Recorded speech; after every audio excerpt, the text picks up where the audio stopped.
Welcome, everybody, to another episode of Nerding Out with Nic Bodiford. My name is Nic Bodiford. You can find me on Twitter at Nic Bodiford, NFL. Nick is spelled N-I-C. Bodiford is B-O-D-I-F-O-R-D. And you know how to spell NFL. The date is August 13th, 2022. Today, we're going to do a news show covering every position. Pete, good luck. Starting with quarterbacks, Jalen Hurts took a few snaps in their preseason game. Every snap was a pass play. I don't think that we can just expect them to drop back to their 66% first half early down passing rate from the first six, I think, games of last year. But I think that, I know that this organization wants to be a pass first team. That's the Philadelphia Eagles. They will, as they showed us last year, I think that they will readjust if we find out that Hurts cannot be that guy and they are armed with a pair of first-round picks next year. It's a very good quarterback class, so I expect them to draft their quarterback of the future if they deem Hurts insufficient, but I think that they are going to test Hurts. So we will touch on some of their passing game components in a little bit, but Hurts, I think that he will have a very lucrative fantasy football season, and I would be excited to have him as a quarterback one. Trey Lance of the San Francisco 49ers has been killing it in practice with Brandon Ayuk. We saw him last night connect with Danny Gray down the sideline. He's had some issues with accuracy off and on during camp, but he has also been producing highlight reel plays, and this was certainly one of them. Jimmy Garoppolo was always limited as a short to intermediate area thrower, and he kind of liked to stay in between the hashes. So this is cool to see the San Francisco offense kind of evolving here. I like Trey Lance as a locked and loaded quarterback one. I think he has overall quarterback one upside.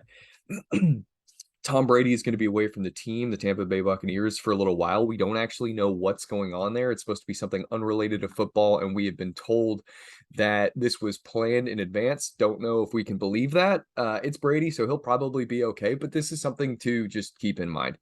Matthew Stafford had an elbow scare, but the Rams have expressed optimism, and he has resumed practicing. I guess this is an ongoing issue that they've been managing for a while. He had some injections to try to deal with it. We don't know exactly what the issue is in the elbow. Dr. Adam Hutchison has put out a couple of theories on Twitter. That is at the real Adam_H, I believe, on Twitter. Go check out his timeline for his thoughts there. But from all reports of the last week, Stafford has practiced actually more than they expected him to, and he's not experiencing any setbacks. So I would continue to draft the Rams passing game components excitedly. As for Deshaun Watson, okay, so we got the 6-game suspension. The league wants 12, or no, excuse me, the league wants a full year, and there were rumblings that they also wanted to ding him for or fine him rather for all of his money from last season. That prompted Watson to then say that he would offer a $5 million fine and offer to miss 8 games. We had heard also that the NFL was maybe considering a 12-game suspension instead of the full season. And, we got 6, Watson's offering 8, league wants 16. Maybe they're going to find a place in the middle and do 12. We'll see. We don't know what's going on. Another thing that could happen is that the league could choose to just kick this can down the road. Watson, I think he's countersuing or could countersue. This could get pushed out till next year. And in some ways, the NFL might prefer that because the Browns structured Watson's contract so that he's scheduled to make a ton of money in the contract, and it's fully guaranteed. But they only are paying him $1 million this year. So they built this contract so that he could get suspended and basically not lose any money. And I know he's going to lose $1 million if he gets suspended this year, but that's nothing compared to the total. I mean, it's a crazy huge contract. So the NFL might actually want to say, hey, we saw what you guys are trying to do, and we're not going to let you get away with that. We're going to let you play this year on your $1 million and then find the heck out of you next season. We don't know what's going on, but it looks like he's probably going to play some amount of time this year. I saw the Jaguars fans give him a warm welcome to the NFL.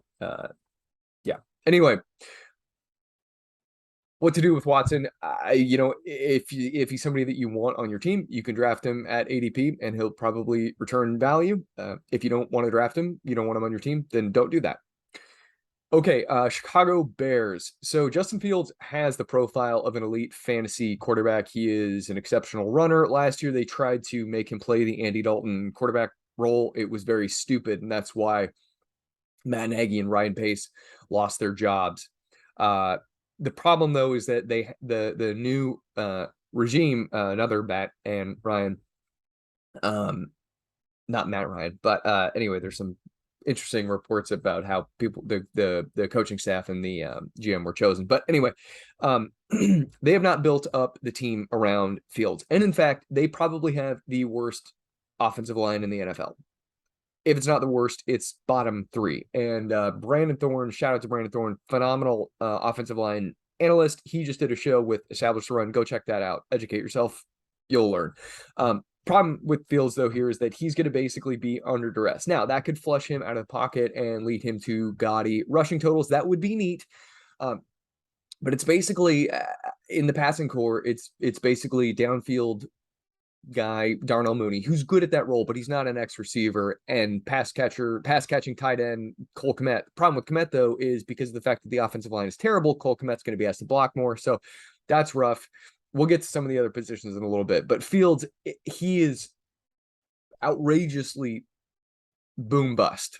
So think strong. Think it through. If you're going to draft him, think through how you're going to build a contingent plan, or don't, and just go for a high variance, like Best Ball Mania 3 team, where hey, you're either going to finish first as a multimillionaire, or you're not going to finish at all. And maybe that's a good way to go about it. But in a home league, probably going to be tough to go only with Justin Fields. New England Patriots. So Matt Patricia is evidently being Matt Patricia. I kind of think that Bill Belichick might pull the plug on Patricia calling the plays, because I guess the offense is really struggling in practice, because Patricia's kind of he's a defensive-minded coach, and it's questionable as to whether or not he's actually even good at that part of the game. So Mac Jones and co are having some difficulties. I do think that Mac Jones is the real deal. So, good quarterbacks can transcend tough schemes, but he's only on the radar in 2 QB leagues right now. Definitely in Dynasty, though. It looks like Mitchell Trubisky will be the starter for Pittsburgh. Kenny Pickett, I think, is 3rd on the depth chart. That's rough. Baker Mayfield was the starter in the preseason so far, and he should win that job. Zach Wilson last night injured his knee. We had a couple of silly reports from purportedly serious accounts saying that he had definitely torn his ACL.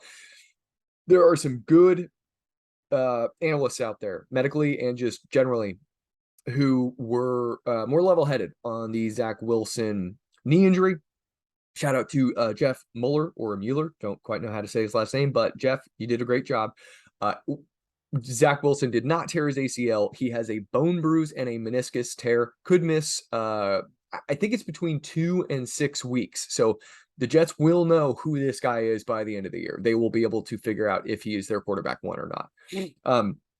With the Deshaun Watson stuff, Jimmy Garoppolo's name has resurfaced as a possibility for Cleveland, but we're not going to get any movement on that until we have a ruling on Deshaun Watson. So, continue to hold Jimmy G in Dynasty, sell him high if you can on the news. Moving on to the wide receiver position, I have a long quote here that I'm going to read for you guys from Frank Reich. This is from an ESPN piece. You can find it on ESPN.com. But Indianapolis head coach Frank Reich. This is a series of quotes. I'll do the ellipses, I guess, and you guys could figure it out. The goal is not to lead the league in rushing, Reich said. The goal is not to make Taylor the MVP of the league, Jonathan Taylor, the MVP of the league. The goal is to win championships, ellipses. You don't see teams that have this ground and pound run game win championships, he said. You just don't. I'm sure it's happened with 1 or 2 teams, but our best formula is to be balanced. I'm not saying he won't lead the league in touches, because you never know how things are going to play out. Ellipses, but I almost don't want him to. Rocket ship season for Michael Pittman Jr. underway here. I broke down Pittman in a Kyle Pitts versus Pittman debate piece over at 4for4.com against the great TJ Hernandez. Some of the things that stood out to me for Michael Pittman Jr. were as follows. Pittman, he had a really rough rookie season, and I think that skewed our view of him in our minds. After week 3, he had compartment syndrome in his leg, meaning he almost lost his leg. He had emergency surgery. He was out for a full month. This was also 2020. It was the COVID offseason. It was, the first of the pandemic. The guy entered the league in a really, really rough spot, and he ended up having a pretty decent end to his rookie year. In his sophomore campaign, he cleared the 2.0 yards per out run mark that is elite, puts him in elite company. He was at 2.1. His targets per out run were at 25%. That's great. 25% is fantastic. What we also saw was that the team figured out that Carson Wentz was not the guy. I think it was after a week 8 game where Wentz melted down and completed just 52% of his passes. After that game, what the Colts did was they scaled back their neutral passing rate ratio by like 10%, and they gave the ball to Jonathan Taylor a ton, and they also said Pittman is our guy, and they cranked up his target market share from 23% to 28%. They leaned on their guys to close the season. I think that Michael Pittman is going to take a big step this season. He's going to build on what was a very promising situation in a poor situation last year. He was promising. The situation was poor. They brought in Matt Ryan, who is a far more accurate quarterback than Carson Wentz. I broke that down in the piece, and I know Matt Ryan is towards the end of his career, but he is still a better NFL quarterback than Carson Wentz is. They have some good ancillary pass catching pieces, but Pittman is the kind of old school X receiver build. Well over 6 feet, over 200 pounds, very good athlete, and he's done it. Like the over 2 yards per out run and 25% and over 20% target per route run rate. I think Michael Pittman Jr. will be at worst a high 2nd round pick next season in redraft. He could even be first round. AJ Brown. So building on the Jalen Hurts thing, they got in there. They just threw the ball with Hurts. They're going to try to find out if he's the guy. And they brought AJ Brown in to assist him. Now, AJ Brown and Hurts have basically spent the entire offseason together. They're taking AJB's daughter to Disneyland. They're seen constantly hanging out. And every practice report is just that they are funneling looks to AJ Brown. Now, their passing rate, I think, will be higher than it was last year. I also don't think that it's going to be a league leading one, though. So although Brown will probably find himself among the league's elite in terms of a target market share, he might not get the same insane volume that other elite guys do. But 1, he's always been efficient. 2, in college, he was good in the short game. Tennessee didn't really utilize him fully. I think that he is a locked-in wide receiver 1. Now, he plays really hard, and he gets banged up. So that's something to keep in mind. But I really like the way that Pat Kerrane phrased things when he was on our show a few weeks back. And he brought up the fact that in redraft home leagues, with these guys who have had injury histories, sometimes we go better in best ball because you don't have to think about it. You can just, the computer starts him automatically every time he blows up. But here's the thing. In redraft, if you don't have AJ Brown, so if you have AJ Brown and you start him and he does his thing that we all expect him to do because his yards per out run rate, we covered all that. He is friggin' elite. He's hovered around like 2.5 yards per out run, which again, clearing 2 is elite. So figure that out. When you have him on your team, he's going to just produce these King Kong weeks. He might miss a game. He might get knocked out, with a soft tissue thing 1 week. If you don't have him, though, and what you're trying to do is platoon your way to AJ Brown production, you're not going to be able to do it. So get AJ Brown on your team. Don't pass on him. In terms of the Denver Broncos pass catching core with Tim Patrick out, who I thought was going to be the number 2 in that offense, Cortland Sutton, his ceiling is skyrocketing. He did get nicked up with a shoulder injury, but he was still at practice with the shoulder injury like the following day, which I think would have registered like limited participation if it was during the NFL season. So I'm not worried about the shoulder at all. And we're seeing packages, go listen to Cecil Lammy on the Audible. We're seeing packages specifically designed for Cortland Sutton. He's making crazy play. I've bought in. I think that Cortland Sutton is Russell Wilson's new DK Metcalf, and I think that he's going to be a very safe wide receiver one this year. Practice reports continue to be good on Allen Robinson, and we're not concerned with Matthew Stafford's elbow issue. So draft him. I have Allen Robinson as my wide receiver 12 on the year right now. Tampa Bay, bunch of injuries here. Mike Evans, slight hamstring strain. I'm not worried about it. It's not expected to be a big deal. And these kind of things are kind of normal for the ramp up period. Sometimes they happen and he's going to get a little rest. He'll be okay. Chris Godwin trending up. The dude has been making huge strides in his physical therapy recovery, and he's not going to start the season on PUP, which he's not going to come out and just play a full complement of snaps, but we can now draft the guy knowing he's probably going to start in week 1. Which means that instead of him starting in November, like we thought he was going to, or late October, and be getting acclimated at that point, he's going to get acclimated in September. So he's going to be in full stride by the time October comes around. So we like to see that.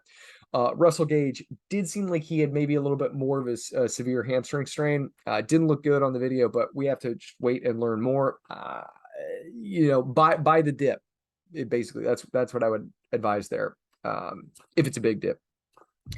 Julio Jones, draft him. He doesn't cost a lot, but you can't get him where you were able to. So hopefully you were drafting him in best ball already. I was. Okay, Arizona Cardinals wide receiver Marquise Brown. He got a big citation for driving at a very high speed in a slow area, and that's not cool. For our purposes, he's been at practice and he had a hamstring strain, but it seems like it's okay now. I'm not worried about Marquise Brown missing time in season yet. New York Giants wide receivers, Kadarius Toney, he's nursing a hamstring strain, but it's not considered serious. So I'm all in on Toney. He's a wide receiver 2 for me. I'm way ahead of market, but the dude's ceiling is just obscene. Wan'Dale Robinson, he's got the slot gig locked up. I think these are the top two options in New York this year, and you should draft them both excitedly. Funny note, kind of cool note. We talked about this previously. Shout out to Crack Rock, CRAKROK on Twitter. He mentioned that he knows a guy or knows a guy who knows a guy in the New York Giants organization. They had some issues between Kadarius Toney and the coaching staff last year. Ownership, basically, Toney would say, "I'm the best player here. I don't want to practice," and they would go, "Well, shoot, we can't make you." Ownership said, "Nope, not going to do that." So they brought in Brian Daboll because they thought that Toney would respect him. And what do we have now? We have reports that Daboll, and he's even kind of made jokes about this. He doesn't necessarily love Kadarius Toney's music because he makes music in the offseason now, but he's playing it. He's playing it at practice. Daboll, he's doing the players coach thing. He's welcoming this guy. He's creating an environment where an enigmatic player, sorry, because my allergies are out of control. An enigmatic player is being welcomed. He's being told to be himself. And that's what we want for superstar players. And I think this is exactly what good coaches should do. So Toney season liftoff. We have good reports on Buffalo Bills wide receiver Gabriel Davis and Isaiah McKenzie. Davis, he's said to have put in the work this offseason, and the steady drumbeat has continued positively. Isaiah McKenzie looking like he's just taking the slot receiver job because Jamison Crowder is so banged up he hasn't been able to practice this preseason. New Orleans Saints wide receivers Michael Thomas and Chris Olave. Olave looks pretty good. Michael Thomas, we've had some clarity on the ankle situation, and it looks like he is trending towards being ready to rock in week 1. So draft him. Baltimore Ravens wide receivers Rashad Bateman and James Prochet both have had good camps. Lamar Jackson, he's been kind of up and down in camp, but these two guys keep showing out. We like to see that. We know Lamar is going to get the job done on the ground. So we're happy to see another wide receiver in Prochet advance, and that Bateman and Jackson are looking good working together. Last night, Drake London of the Atlanta Falcons injured his knee. This is a big bummer because it's not necessarily a big bummer because as of now, it's not considered to be serious. What happened was he caught one pass. It was a 24-yard gain. I think it was on like an out route. He turned knocking stuff over. He turned upfield and he was going down the sideline. A guy tackled him. It looks like the helmet might have hit him either in the lower thigh or in the knee. He got up, he was excited about the gain, and then he kind of went, ooh, and he went down and he touched his knee, and then the team just pulled him and they said he's got a knee injury and he's out. I kind of panicked initially, but no, all reports indicate that he's going to be fine. Maybe it's a bone bruise. We don't know, but still optimistic about Drake London. The ramifications here, we'll just cover the Kyle Pitts aspect. Pitts didn't get to play tight end last year. He barely lined up as a tight end. He had a higher, I think, perimeter slot rate than like Kelsey. I think he if I recall correctly, he matched up against number one corners at like a position high rate, and he still caught over 60 balls and cleared 1,000 yards, which like 8 other receivers, not tight ends, receivers have done in history in their rookie year. So he basically played X receiver for them last year. We like Drake London here because we want Drake London there because that allows Kyle Pitts to play tight end and get matched up against linebackers and safeties, in which case he will just eat. Now, if London misses time, it means that Pitts's target share just going to skyrocket. So it might be a net gain, but I'm rooting for Drake London. I'm rooting for Kyle Pitts. I want them both out on the field. I'm not worried about the situation right now. Kansas City wide receiver group, Sky Moore is getting backfield snaps, and he looks pretty decent as a wide receiver. So I'm continuing to draft him. I think that Juju Smith-Schuster has the highest ceiling of the group, but Sky Moore looks good. As far as the other receivers go, I think that Mecole Hardman and Marcus Valdes-Scantling might just rotate, and MVS, like, I mean, it's possible he's not even the starting Z. It's a weird situation with those downfield guys. I'm not looking forward to drafting them. Tennessee Titans wide receivers. Treylon Burks is the story here. The film didn't look great from last night. He seems to be a talented player who had a small target tree in college. He's going to continue to have to develop. He looks like a good prospect, though. So I'm inclined to say buy low on Treylon Burks, but it's possible that he does fail. His ADP continues to tumble, as I understand it. I should check them against today, but it was not going in the right direction, or it was going in a helpful direction for us when his asthma reports and things were out. And there have been some statements that kind of indicate that he just didn't take the offseason seriously, showed up to the combine out of shape, showed up to camp out of shape. So there are concerns about his work ethic and if he can play, but it does seem like they invested a ton in him, and he was a really, really productive player in college. So I would buy low on Treylon Burks, but understand, he's a rookie. He could still fail. As far as things in Dallas goes, James Washington suffered a foot fracture. I don't think we have confirmation as to whether or not it's a Jones fracture. We had that concern initially, but I don't know that we actually know now. Point is, he's out for like 10 weeks. So maybe 6 to 10 weeks. I think it's leaning towards 10, though. The target market share for CeeDee Lamb and Tolbert,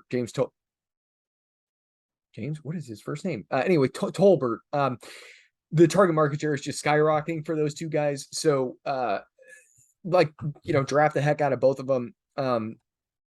Tolbert is really interesting because, Jalen, thank you, Jalen Tolbert. He seems like he's a good rookie prospect. He's not elite, but he's catching passes from Dak Prescott, and he's walking into the number 2 role in Dallas.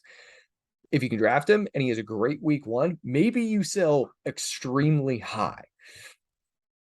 He could also pan out, though. So anyway, Tolbert, rock on. We're happy for you, bud. And CeeDee Lamb, big time target market share incoming. Houston Texans, we've consistently had good reports on wide receiver Nico Collins. I am really excited about drafting him. I think that he can finish as a wide receiver 4, and his 99th percentile outcome is that he challenges Brandon Cooks for targets. I don't know if we're there yet, but you do not have to use a high draft pick to get Nico Collins. You can use an extremely late one, and I highly recommend everyone doing so. I did, well, actually, we'll come back to that. Another piece that I did at a different outlet that talks about Dameon Pierce, we'll circle back here, but I'm very high on Nico Collins. As for Pittsburgh, George Pickens continues to ball out in Steelers camp. The quarterback situation could be a problem, but we want talent at the wide receiver position. Talent wins. Talent produces. So target talent. Chase Claypool, I'm still very high on him. I think that he's a great talent. He's dealing with a shoulder injury, and I think it's allowed George Pickens to make a little bit more noise than he otherwise would have. But I also think George Pickens might actually just be that good as an X receiver. So what are we thinking for the wide receiver core in Pittsburgh? I think Pickens could just start the year as an X receiver. Maybe he plays some Z, goes downfield too. Deontay Johnson plays Z and plays X as well. He's very good in the short game, but Matt Harmon has talked about this. He might have been held back by Ben Roethlisberger, and maybe actually he has like a deep ball game that we just haven't seen from him yet. But I think that Chase Claypool is just going to get the big slot role, and we love that because he's a big body, he's talented, he struggles with contested catches, and hey, actually we talked about that with Pat Kerrane a couple weeks ago. That dude can win contested catches against, butterfinger linebackers and strong safeties. So that is cool. Okay, Indianapolis, back to Indy. Alec Pierce playing very well. He looks really, really good. He's still a rookie, and it will be a balanced offense, not necessarily a high passing game offense, but Pierce, good late round dart throw. As far as the Cleveland Browns wide receiver core goes, Donovan Peoples-Jones has flash connections with Deshaun Watson. Doesn't take anything to draft him. He's available very late across all formats. So do with that information what you will. Tennessee, going back to Tennessee. I should have covered this with Burks, but here we are. Kyle Phillips, rookie slot receiver. He has been very good, and Matt Harmon was on him with reception perception way early. So that's good, and now he's consistently made noise in training camp as a standout player. So draft Kyle Phillips in Dynasty and draft him maybe with a final pick in your redraft league. Because there's so many questions going on. Like Burks could be amazing, could fail. Robert Woods recovering from ACL. That's really hard for wide receivers in their first season. A lot of the time they actually kind of fail their first season and then they ball out in their second season. There are exceptions to this, but it's part of the potential range of outcomes. New England Patriots rookie wide receiver, Tyquan Thornton. He was a guy that we actually highlighted on the show a long time ago. Over 6 feet tall. He's a little light. He's in the 180s, but ran a 4.3. This offense didn't have any long speed last season. Now their long speed basically consists of Thornton and like Devontae Parker, which isn't actually long speed. So Tyquan Thornton, he continues to impress and is earning more and more reps with the first team in training camp. So I fully support a late round dart throw on Tyquan Thornton. He could be the team starting Z. Like in week 1, this dude could just be Mac Jones's primary deep target. Arizona Cardinals, Rondale Moore continues to get good buzz, and Cliff Kingsbury is saying that he's going to play the slot receiver role. This is what we were hoping for. Yeah, last year he was like the screen king, and I'll stop shouting at Harmon here, but he's been doing a podcast tour and it's very, very good information. The joke that he likes to make is that Rondale Moore played football last year. He didn't play wide receiver. And that's true. His screen rate was bizarre, and we've talked about it in the past, but the guy can make plays. He's rocked up. And if he's going to be the starting slot receiver in Arizona, that's great. Antoine Wesley, who I like, would have been the X receiver with DeAndre Hopkins out, but he suffered an injury. So now I just get to say that and be right, because we'll never find out, because I think he's going to have surgery and he's going to be out for a long time. That's a bummer. Probably more work for AJ Green now. New England Patriots, Trey Nixon. I believe he's in his second season, continues to be a good preseason player. I think he has a shot at making the roster. I advise that you have him on dynasty rosters, as well as Miami wide receiver Eric Ezukanma. Ezukanma has potentially started I think that he could beat out Cedric Wilson for the number 3 wide receiver role in Miami. What's that going to be worth? We don't know yet, but this kid could be out there in 3 wide sets over Cedric Wilson. Wilson played meaningful snaps in Dallas and played decently. So that is a compliment to Ezukanma that he could beat him out. Now, the pass catching core is pretty stacked above that with Tyreek Hill and Jalen Waddle, but Ezukanma has been making plenty of noise. So add him to your dynasty roster. If you want to do a late round dart throw on him, go for it. Running back position. Dalvin Cook, not likely to be suspended. Continue to follow the work of Drew Davenport. He is great. We had him on 2 weeks ago. Week ago? 2 weeks ago. Yeah, Dalvin Cook. I think that one, he's not going to be suspended this year. Two, he's going to see a big uptick in targets with Kevin O'Connell at head coach, which might give him an opportunity to stay a little bit more healthy, because he's not just going to be rammed into his offensive guards play after play. Denver Broncos backfield. This is difficult. We have crazy mixed reports about what the workload is going to be. I think also that beat reporters don't understand what these splits are. So, like, Cecil Lammey has great info on the Denver Broncos. He's also been saying, initially he was saying, I thought it could be an 80-20 split. Now I'm thinking it's going to be 70-30. That's noteworthy. But here's the thing. Minimum what we want out of Javonte Williams and Melvin Gordon is 60-40. Javonte Williams, you can go search me and search Cecil Lammey. I put just some backfield splits for people to go compare these workloads, because I think that we tend to think that backfields are actually 80-20.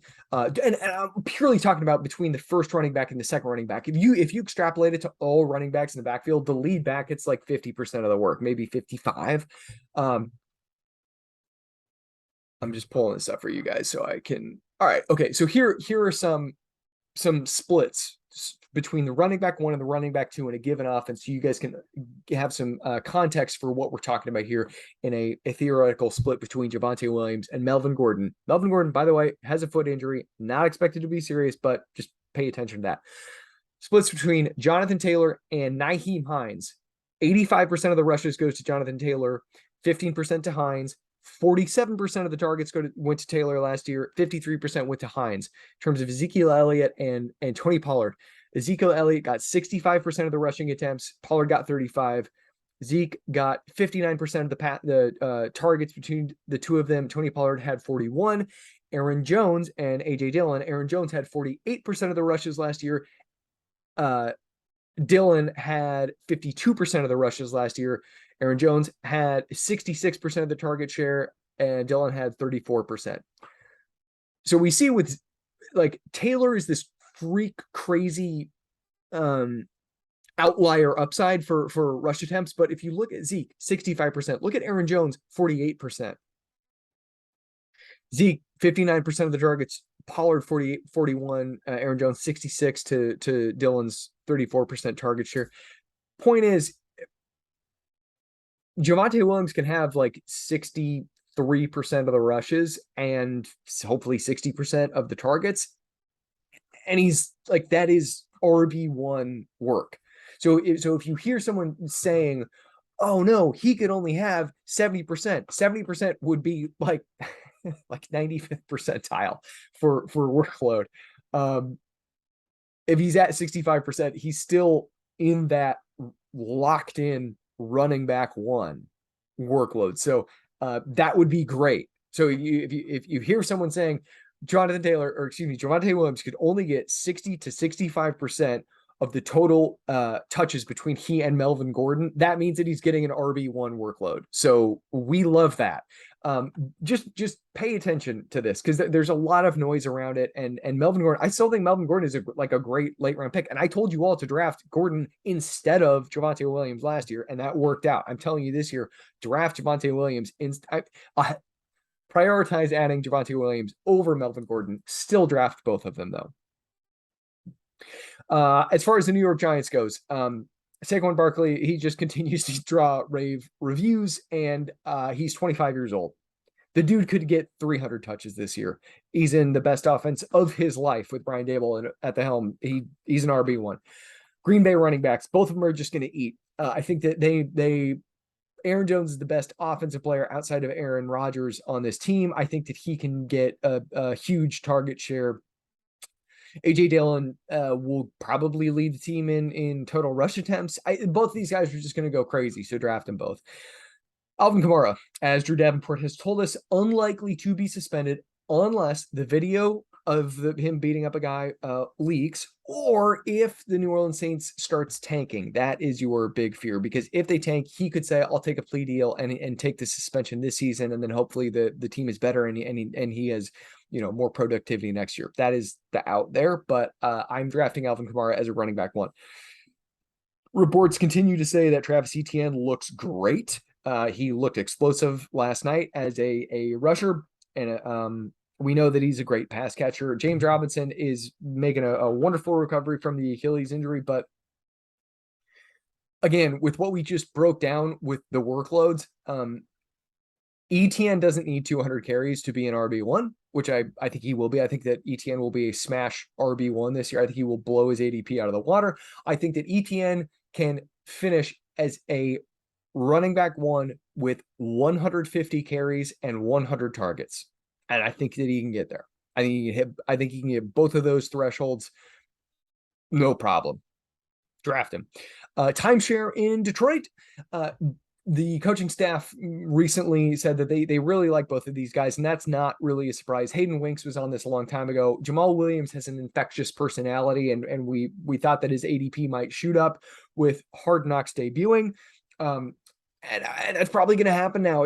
He's a great dude. We all want to root for him. And now the coaching staff is saying that he's probably going to be involved. So here's what you do. You buy the dip on DeAndre Swift because his pass catching profile is like Alvin Kamara. And depending on how high Jamal Williams rises, maybe you fade him. But both guys could be involved. Now, here's an interesting thing. DeAndre Swift he's going to have access to the pass catching role. He could also be the green zone guy. Just because Jamal Williams is big doesn't mean that he's just going to take the green zone work, and that's work inside the opponent's 10-yard line. Rich Rebar has done a phenomenal podcast tour as of late. He's talked about, you go find this on his Twitter feed too, but he's talked about how I think it was 74% of running back rushing touchdowns last year were scored from inside the 10. So we want a pass catching role, and we want touches in the green zone. We don't yet know who's going to get the green zone role, but we sure as hell know who's going to get the pass catching role, and that's DeAndre Swift. And DeAndre Swift was a mediocre runner last year, but if he can even take a moderate step forward, continue to gain the trust of the coaching staff, Swift's upside is crazy RB1, and we love that.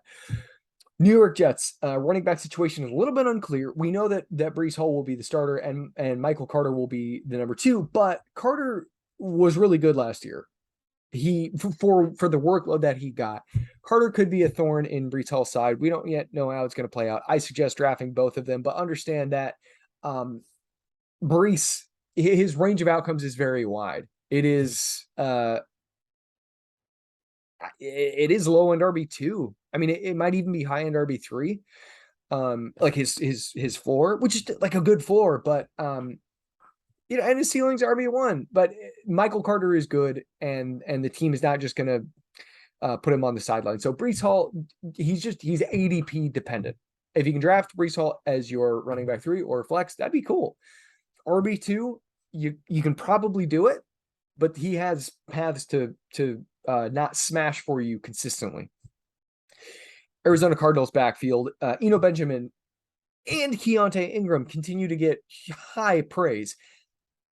I am lower than consensus on James Conner. Why? He only had 39 targets last year.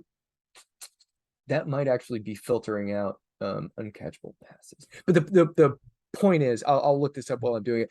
Point is, James Conner, what he did last season was run very hot in the touchdown column. I think he scored like 18 touchdowns, 15 on the ground. Yeah, 18 touchdowns, 15 rushing. There you go. And yes, all targets, total targets last year, that factors in uncatchable balls. Only 39 last year. Now, he caught 37 of them. But he's a really good pass catching back. But Cliff Kingsbury, he comes from the air raid mindset. It's horizontal air raid, whatever. But they factor in more than one running back. So I think that we can expect James Conner to have a good rushing share. I think that we can expect him to take a little bit of a step forward in the passing game, but in terms of volume, not performance. He'll still be very efficient. But Eno Benjamin, he's kind of become a coach's darling, and Keontae Ingram has been playing. He's a rookie. Keontae Ingram is the guy that I thought could take the running back 2 job. He's been so good that I've seen some reporters speculate that the Cardinals might enter camp with 5 running backs. Well, DeAndre Hopkins is suspended, and then maybe they cut one of them or try to put one on the practice squad when Hopkins comes back. So I think that Connor still, he's got great touchdown upside, but he doesn't quite have the pass catching security that we might hope from from someone who's frequently being drafted as a running back one. Reports out of Cincinnati Bengals camp are mixed on the number 2 role. Chris Evans had a bunch of hype. Samaje Perine, they still seem to kind of want to flirt with, but Chris Evans is better. The fact remains clear, though, that Joe Mixon is not going to be a big-time dual threat guy. He's going to be a big-time carry dude. He could go over 20 per game, and that's great. But I think that Joe Mixon lacks a pass catching upside, maybe like more so than Connor. So I'm lower than market um, on Joe Mixon. Cleveland running backs. Kareem Hunt, he said he was going to hold out or hold in, and that he was going to demand a new contract. That the following day, he's in practice. That's very interesting. He made a big show of wanting to get traded, and then the team said something to him, and he showed up for practice the next day. I advise following Cleve TA on Twitter at CLEV capitals TA. Very plugged into the Cleveland Browns organization. Very, very, very sharp dude. He has continued to say that Kareem Hunt is a very good trade candidate. I agree with that.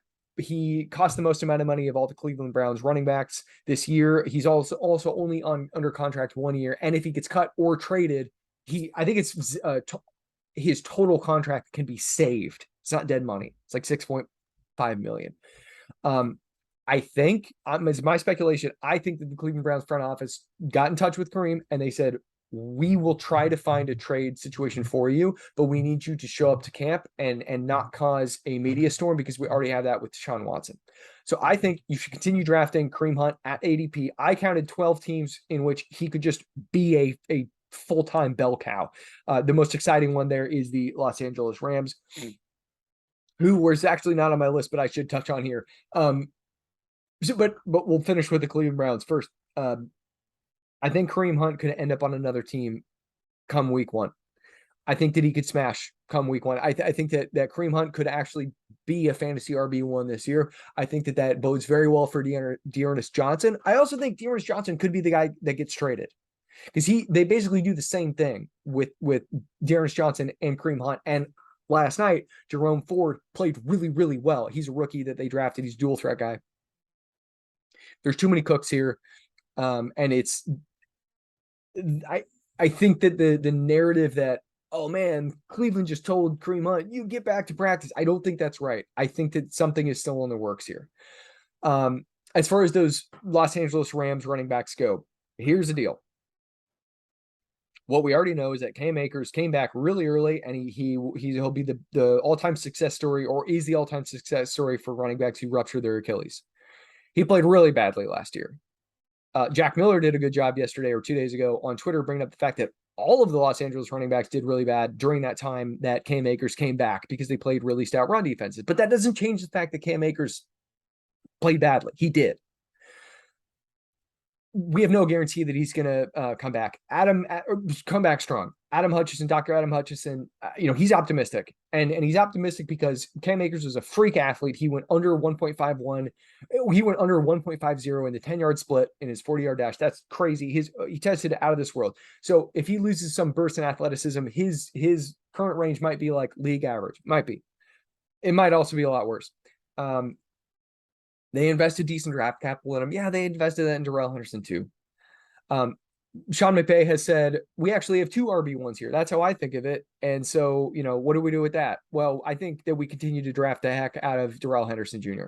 And I continue to pass on Cam Akers. Akers is going to fall, and at a certain point, he's going to become a value because many things can be true here. Cam Akers can be the lead running back in LA this year for the whole season.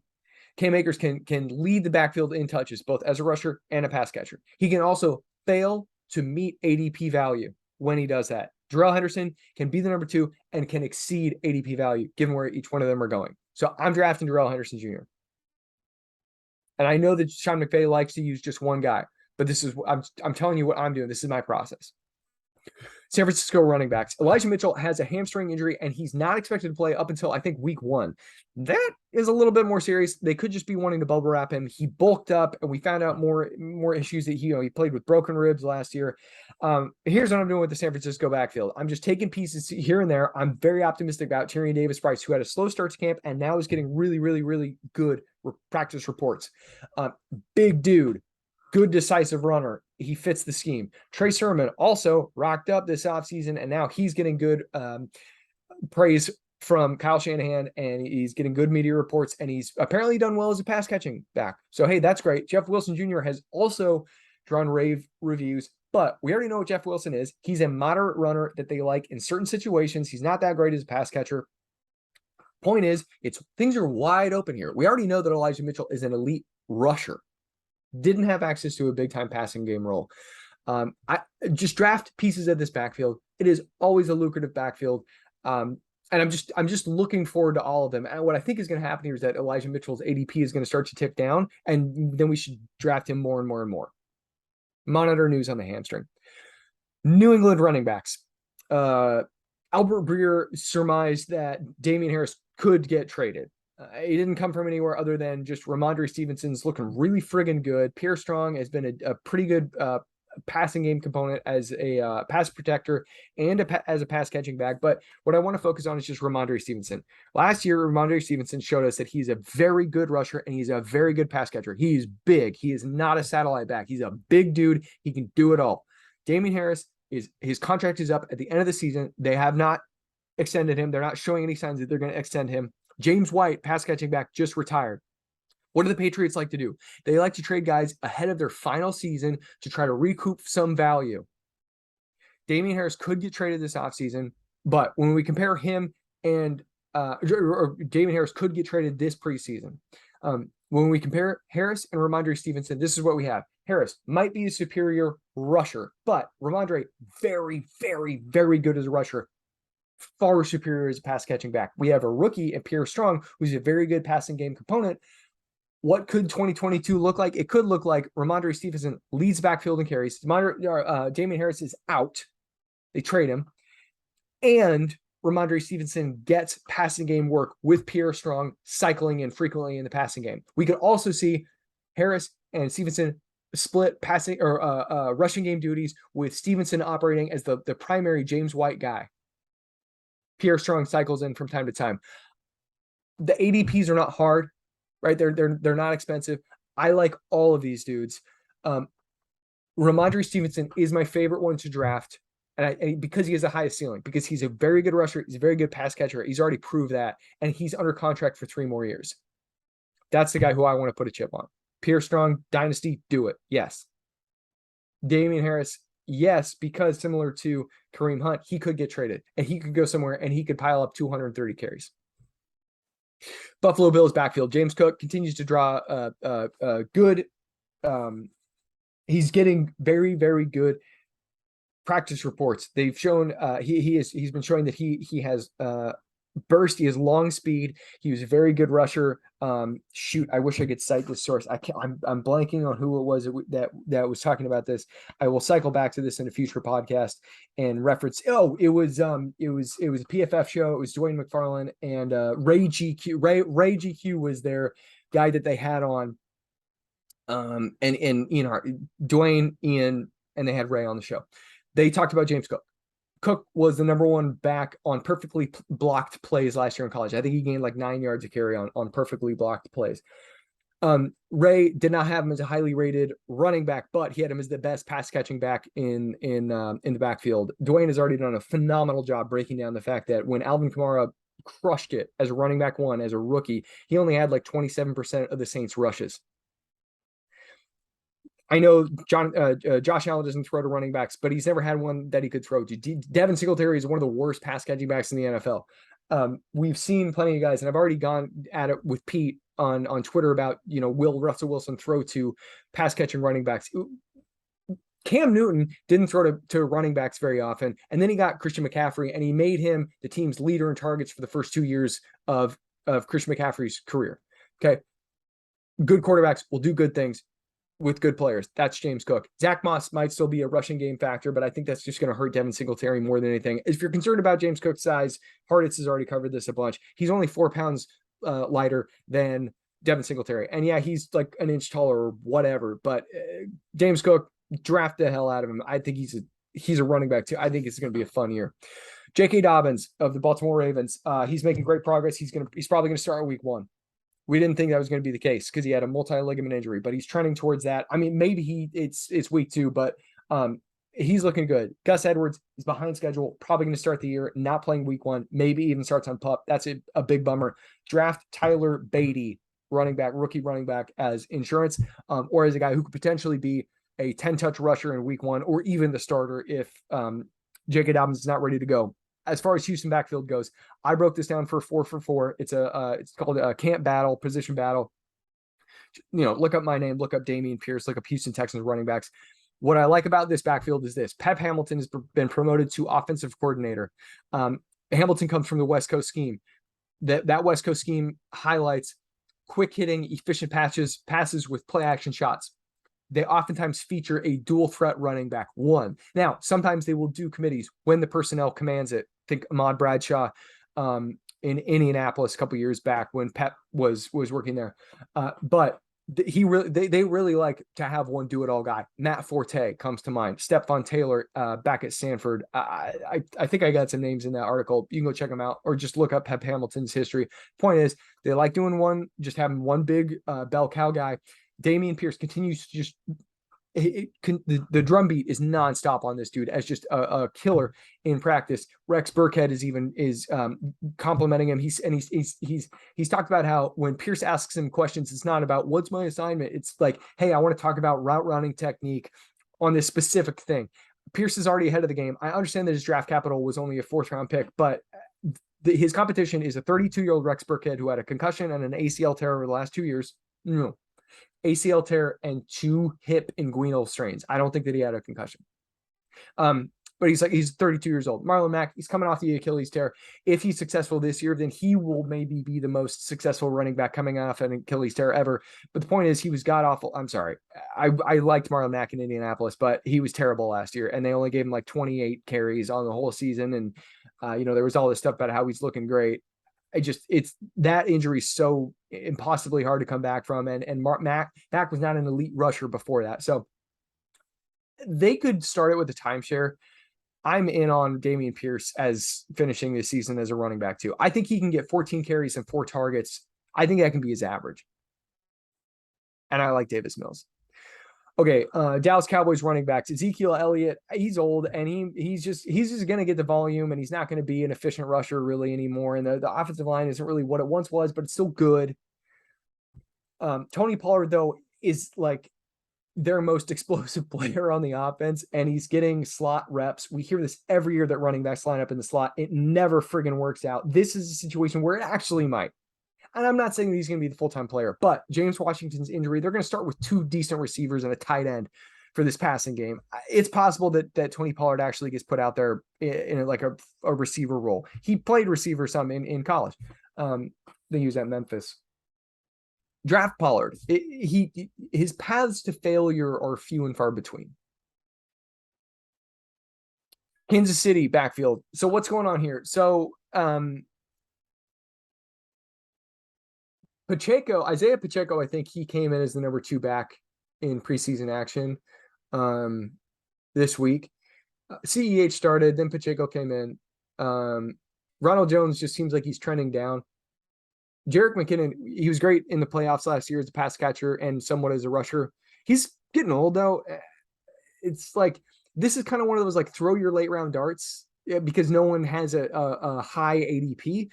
So I don't blame you for taking any one of these guys. I very much support it. CEH, he could be good because, the gallbladder and all that kind of stuff.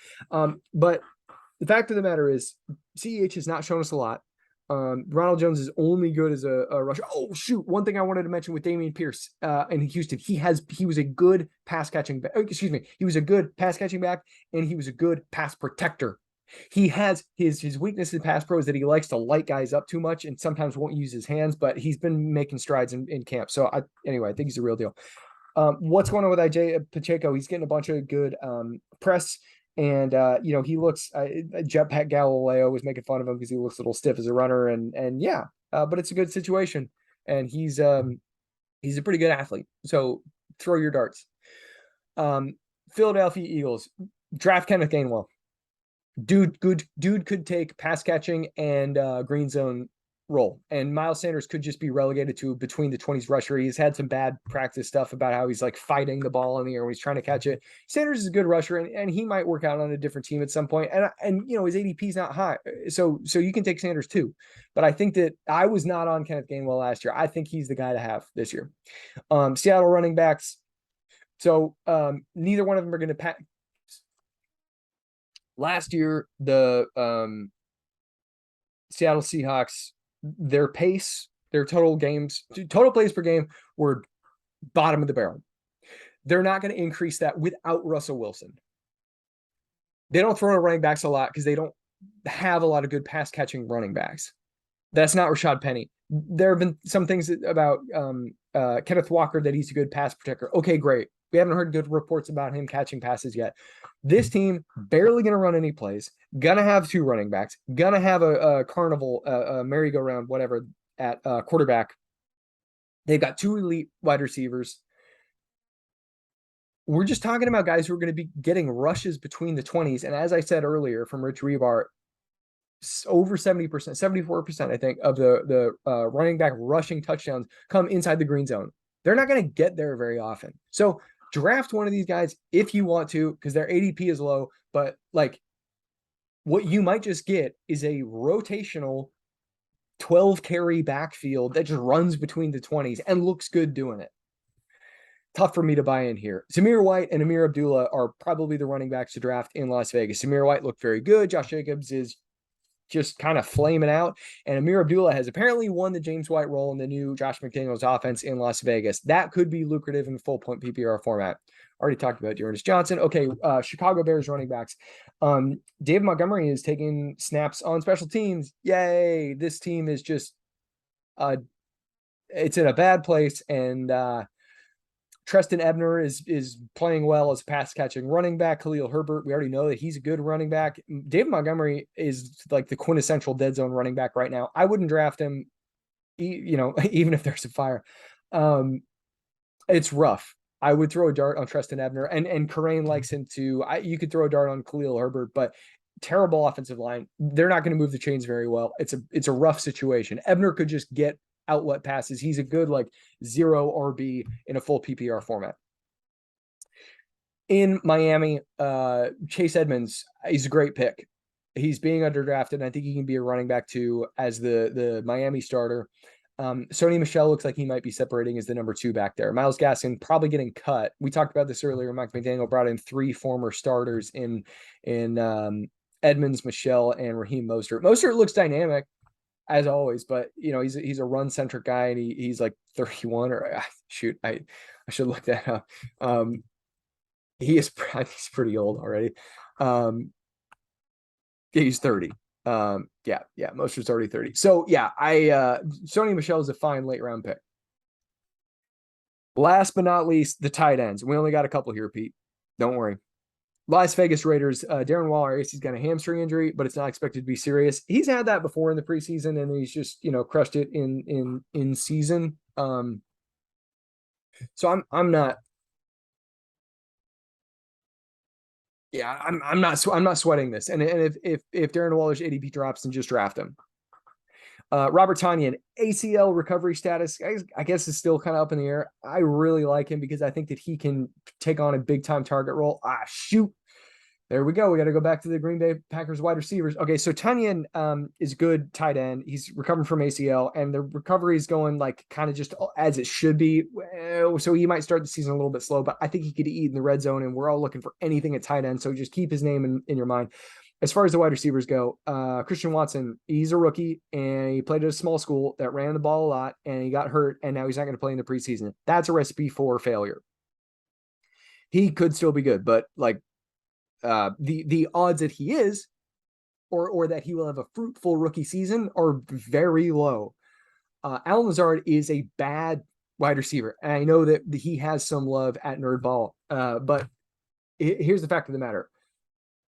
Go to PFF, even if you don't have a PFF subscription, and read Dwayne McFarland's How to Spot a Breakout Wide Receiver piece. He will give you the criteria. He's not going to give you the names because it's paywalled. The names are paywalled, but he will teach you the criteria as to how to spot a breakout wide receiver. I think it's the best piece that I've read maybe ever in the fantasy industry.